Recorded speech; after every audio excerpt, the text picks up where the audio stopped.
Hello, in this video I'm going to show you how to connect your LG 43QNED80 with an LG account.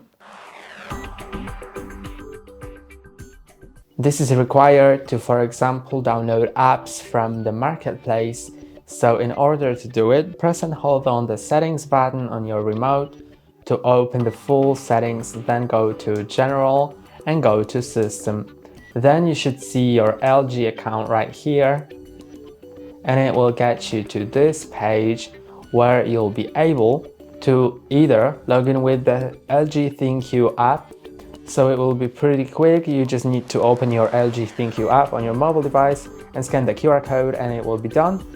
You can also select mobile web sign-in, so it will display a QR code and a code that you first scan the QR code.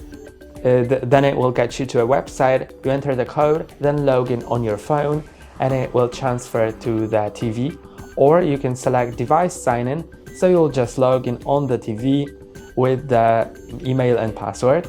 I'm gonna select mobile web sign-in, but it all depends on you and your preferences. So let's select mobile web sign-in, and then on my device, I'm gonna scan the QR code. If you can scan the QR code, you can just enter the website that is into your browser, the website that's being displayed at the bottom of the QR code. Then it will ask you for the code from the display. So in my case, it's O2WO33. The code expires in 10 minutes. So after that, it will regenerate a new code. Then you get this login page, and you can either log in with the email and password. You can also log in with Apple, log in with Google, or create an account. So I'm gonna log in with Google pretty quickly.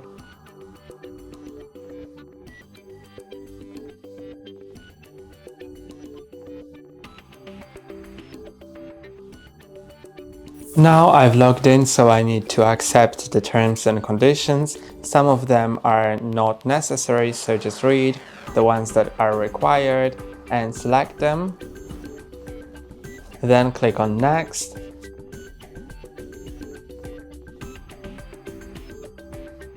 And now, since I've clicked on Login, now it's verifying the login information. I can stop using my phone now because it's not necessary anymore. Now you get these terms and conditions. So the terms of use and the transfers outside EEA has to be checked. And then the other ones can be selected as well if you want. Then go to Agree. And now it will ask you for the nickname. I'm gonna leave it as it is, but you can change it if you want. And now it will open the App Store. And now you can download several different apps. So that's all for today. Don't forget to like and subscribe. See you next time.